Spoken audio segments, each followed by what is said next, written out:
Bendito sejais, Deus do amor, pela luz de Cristo, sol da nossa vida, a quem esperamos com toda a ternura do nosso coração.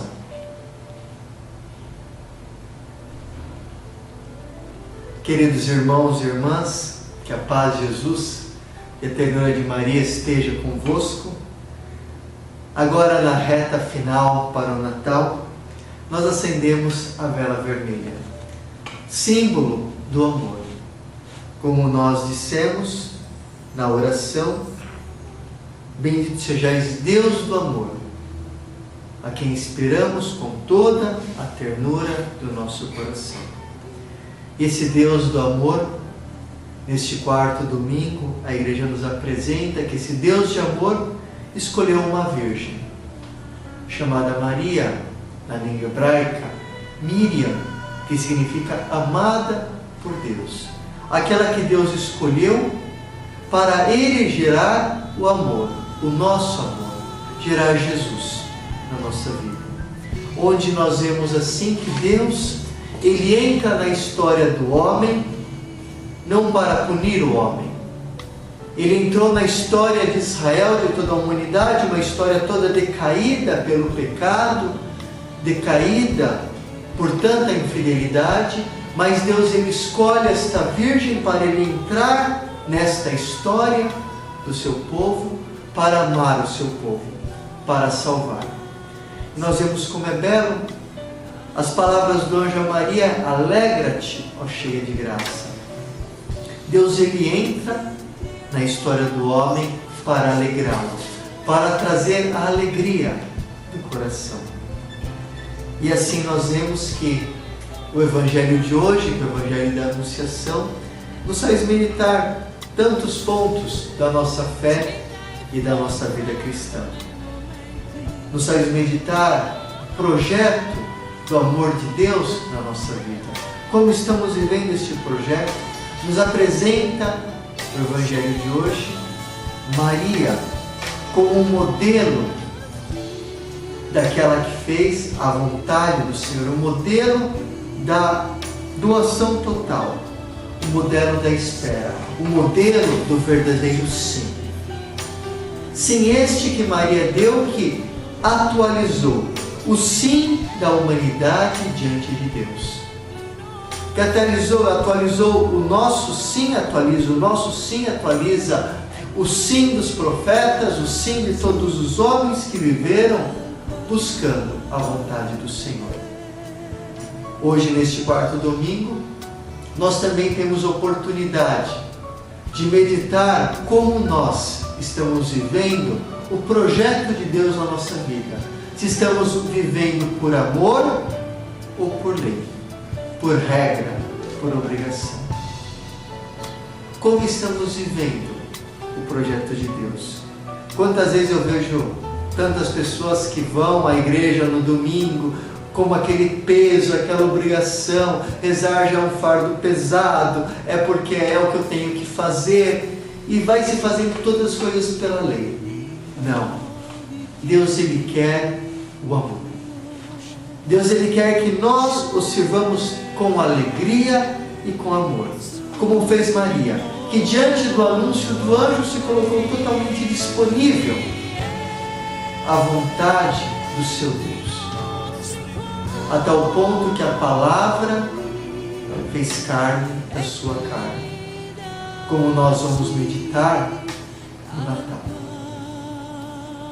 Então agora eu vou proclamar o Evangelho deste quarto domingo do Advento, o Evangelho de Lucas, capítulo 1, versículo 26 a 38.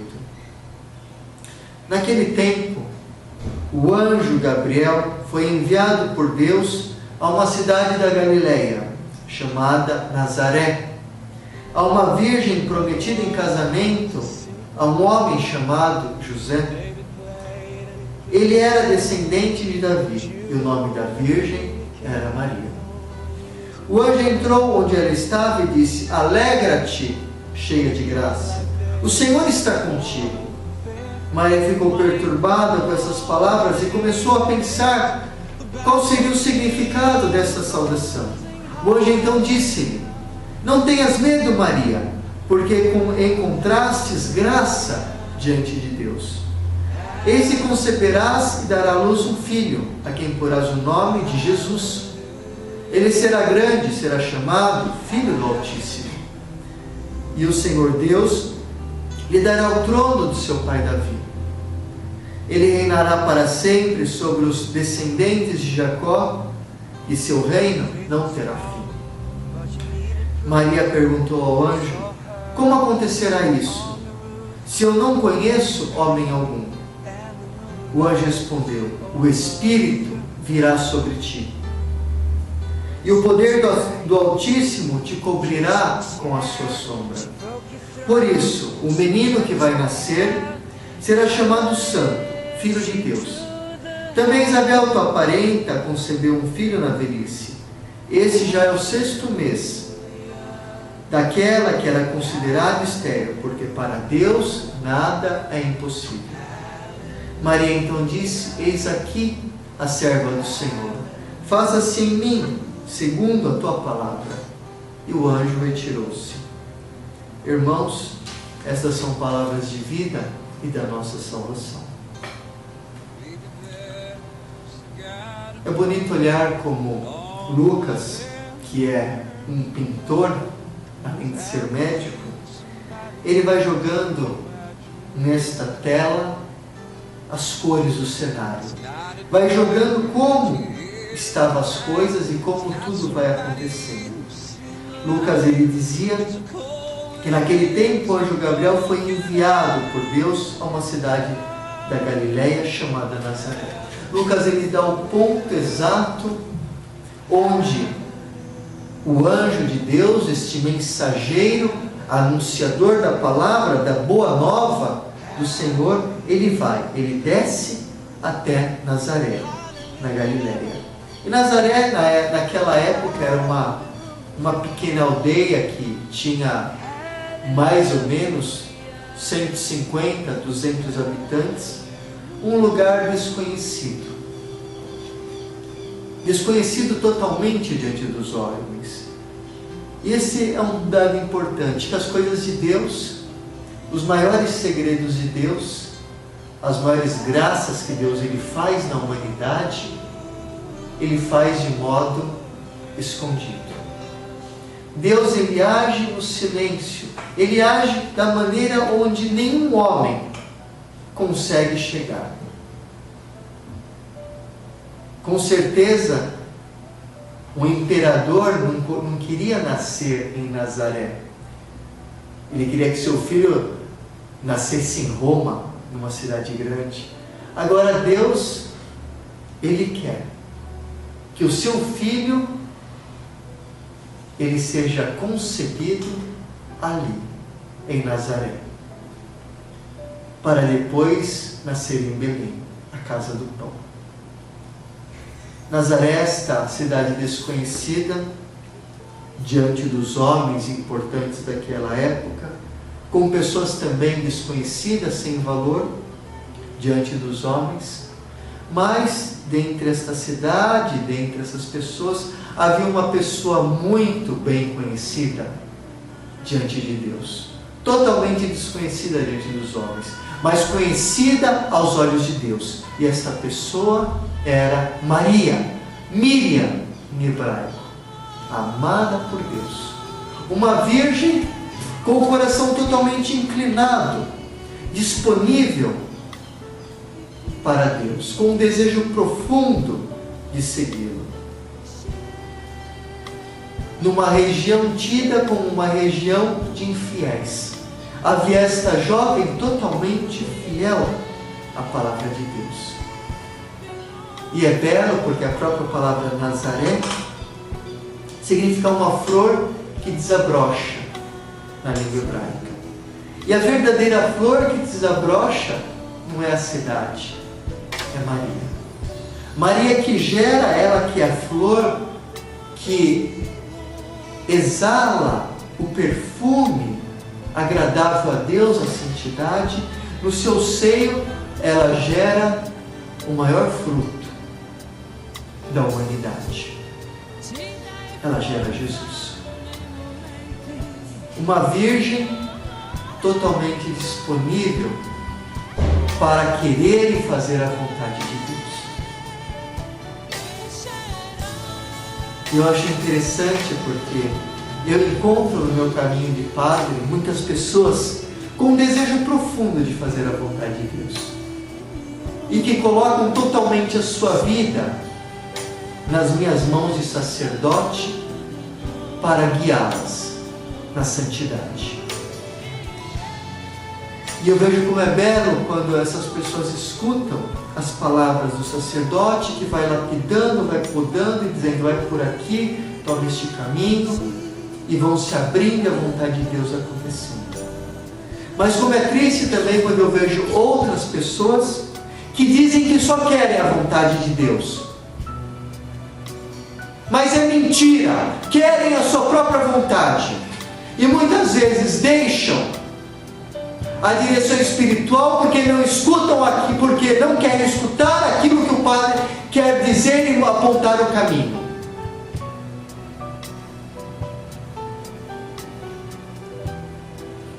É triste ver que muitas pessoas buscam a sua vontade e em nome da sua vontade traem a vontade de Deus sobre elas e sobre os outros. Como esses dias eu atendi uma mulher que me dizia que queria só a vontade de Deus, mas estava apaixonada por um homem impedido, que não está apto para contrair um matrimônio. E ela me dizia: não, mas agora eu quero namorar para conhecê-lo, e se for a vontade de Deus a gente vai casar. Como é se for a vontade de Deus? Já está com um homem que é inadequado para o matrimônio, está com um homem que não pode contrair um matrimônio perante a Igreja Católica. E como se diz que se é a vontade de Deus? Não é a vontade de Deus, é a vontade dela de se unir em matrimônio para fazer a sua vontade. E como é triste ver que muitos buscam não a vontade de Deus. Dizem que só querem a vontade de Deus, mas da boca para fora, querem a sua própria vontade e querem fazer da sua vontade a vontade de Deus.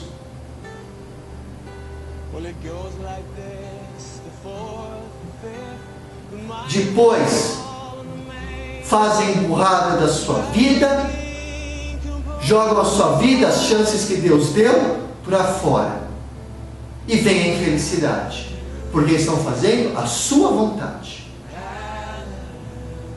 Ao contrário de Maria, que se tornou a flor por excelência de Deus, a que inalou perfume de rosas, inala o perfume de rosas, porque busca somente a vontade do seu Senhor, e é totalmente submissa e obediente à vontade de Deus.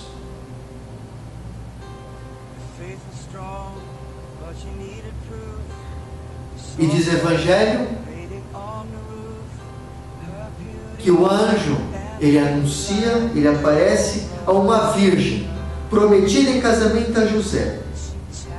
Uma virgem que tinha os seus projetos, mas renunciou aos seus projetos pessoais para fazer o projeto de Deus. Mas não renunciou batendo o pé, chorando, brigando com Deus, porque ela estava totalmente disponível, porque quando era totalmente a vontade de Deus, ela não bate na sua vontade, ela se abre totalmente, se coloca numa inclinação total de amor para que a vontade de Deus se realize nela. A vontade de Deus não se torna um peso para ela, não se torna um fardo pesado, porque o seu coração, ele busca a Deus, porque o seu coração estava totalmente ligado com o coração de Deus. Assim ela escuta a vontade do Senhor. Uma jovem prometida já em casamento, que agora é chamada a ser a esposa do Espírito Santo. E o Evangelho de Lucas diz muito claro Esta jovem era uma virgem. Deus, ele tem um carinho todo especial pelas virgens, pela virgindade, pela pureza e pela inocência. Deus escolheu qualquer mulher. Deus escolheu uma virgem para ser a mãe do seu filho. E a virgem, na época de Israel, ela era vista de duas maneiras. A mulher, quando ela era nova, era virgem, ela era muito apreciada e tinha essa virgindade um caráter todo positivo, porque o homem, ele não se casava com qualquer uma, com uma mulher usada, ele se casava com uma virgem.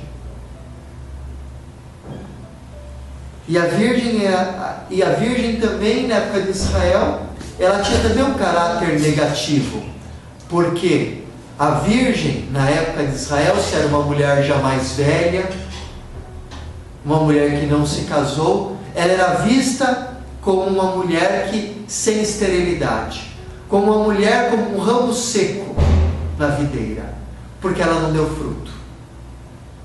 Assim, nenhuma mulher queria ficar virgem por muito tempo. Toda mulher queria se casar. Não muito diferente de hoje. Então Jesus, o Pai, ele escolhe esta virgem. E esta virgem, quando ela se vê escolhida para gerar, ela se alegra. Porque ela estava se tornando a esposa do verdadeiro esposo. E diz no Evangelho, na língua grega, diz que quando nós até lemos o canto do Magnificat, o Senhor olhou para a humildade ou a pequenez de sua serva. Maria canta, mas ela canta porque o Senhor olha, na verdade, a sua pobreza. Porque essa palavra, humildade, pequenez, que nós traduzimos do grego, é a palavra em grego que é tapenosis, que significa pobreza. O Senhor olhou a minha pobreza. Ou seja, o Senhor viu o quanto eu queria me tornar uma mulher que gera, que dá fruto, que tem a vida, que gera a vida. E o Senhor me doou a sua própria vida. Assim Deus faz coisas grandes. Ele olha para esta mulher simples, para esta virgem, e doa a sua própria vida. Olha para a pobreza de Maria, a sua disponibilidade total em fazer a vontade dele, e ele a torna rica, porque ele dá tudo aquilo que ele pode dar. Ele dá a si mesmo. Como seria bom se cada um de nós, esta semana, dissesse: eu quero Deus no meu coração, que Deus preencha totalmente o meu coração. Eu quero ser pobre diante de Deus, para que Deus me encha com toda a sua riqueza. Ser pobre de mim mesmo, não me pertencer, como Maria não se pertenceu, e Deus pôde trabalhar toda a vida de Maria. E o anjo diz: não tenhas medo, Maria, porque encontrastes graça diante de Deus. Como seria bom se hoje o Senhor, olhando para cada um de nós, Ele também encontrasse graça em cada um de nós. Encontrasse a sua beleza, a sua imagem estampada em nós, em santidade. E Maria, por excelência, ela é a Kekaritomene, a cheia de graça, onde essa palavra grega, Kekaritomene, significa é a força de Deus, a graça de Deus que trabalha no coração de Maria de um modo ativo, santificando-a, transformando-a, levando ela cada vez mais no abandono, na santidade, na vontade do Pai. E esse anjo diz: não tenhas medo, porque o anjo sabe que a única coisa que barra o projeto de Deus na nossa vida é o medo. Porque quando nós temos medo, nós paramos, nós não caminhamos. É por isso que o Senhor continuamente diz no Evangelho: não tenhas medo, eu estou contigo. Deus assim garante para Maria a própria presença dele com ela: eu estou contigo, comigo você não deve temer. E Deus está com todo aquele que acolhe a palavra dele proclamada por um de seus anjos, que ele coloca no nosso caminho. E hoje os anjos têm tantos nomes para nós. O sacerdote, aquele homem, aquela mulher de Deus que entra na nossa vida para nos mostrar a vontade do Pai, para nos dar a palavra viva e eterna. Não tenhas medo, Maria, porque encontrastes graça diante de Deus. Eis que conceberás e darás luz um filho, a quem porás o nome de Jesus. Assim o anjo apresenta o Messias, não como um Messias que virá glorioso, poderoso, mas como um homem que terá o nome de Jesus. Um Deus que se faz homem, Jesus. Significa Deus que salva, Deus que vem ao nosso meio, que assume a nossa carne para nos salvar, para nos curar. Jesus, Deus salva. Jesus que é o próprio rosto de Deus, o rosto de amor. E Maria, diante de tudo isso, porque era simples, ela diz: como acontecerá isso? Eu não conheço homem algum. A pergunta de Maria é aquela pergunta que quer dizer: mas Senhor, o que devo fazer para que tudo isso aconteça? Porque eu não conheço homem. O que devo fazer, Senhor, para ajudar esse teu desígnio na minha vida, esse teu projeto? E é belo notar que Maria, com toda a sua simplicidade, ela é livre diante do projeto do Pai. Maria, com toda a sua simplicidade, é a teóloga, porque ela encarna e vive a palavra do Pai. Diferente de tantos outros teólogos, só falam de teologia, só comentam, como muitas vezes eu comento o Evangelho. Maria, ela vive a vontade do Pai. E ela escolhe livremente. Como eu disse, não como um peso. Eu me recordo agora de uma vez, vendo o filme do Padre Pio. O Padre Pio estava no confessionário e chega uma artista, uma mulher muito rica, muito conhecida naquela época na Itália, dizendo para Padre Pio: Padre Pio, olha, eu estou me relacionando com um homem que ele é comprometido. E nisto, o Padre Pio diz para ela: larga imediatamente deste homem.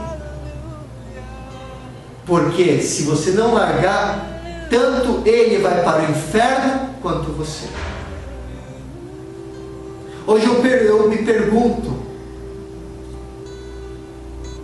quantas vezes que eu vejo tantas mulheres, às vezes vão na igreja, atrás de marido,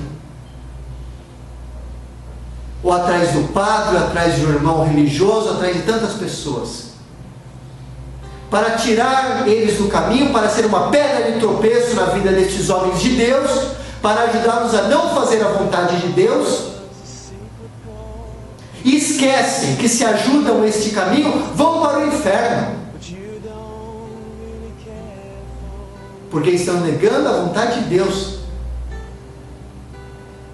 E esta mulher, quando vai até Padre Pio e diz isto, Padre Pio diz essas mesmas palavras que eu estou dizendo, que não são minhas, são do Padre Pio. Ela chora a noite inteira, se arrepende e se confessa, e deixa aquele homem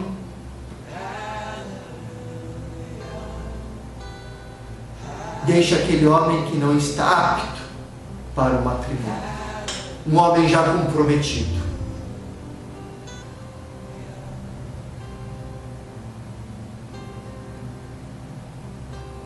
Mas Maria, ela vai muito além da decisão humana.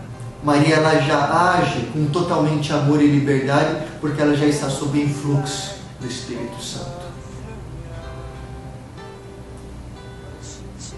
E ela age dizendo aquelas palavras célebres: eis aqui. Palavra que a serva do Senhor, faça-se em mim segundo a tua palavra. Essa palavra eis-me aqui quantas vezes foi repetida por tantos homens e mulheres na Sagrada Escritura, que se colocavam disponíveis totalmente à vontade do Pai. Eis aqui a serva. Maria não se coloca como uma patrona da vontade de Deus, como aquela que quer dizer o que Deus deve fazer na vida dela. A serva. A serva é aquela que escuta e obedece.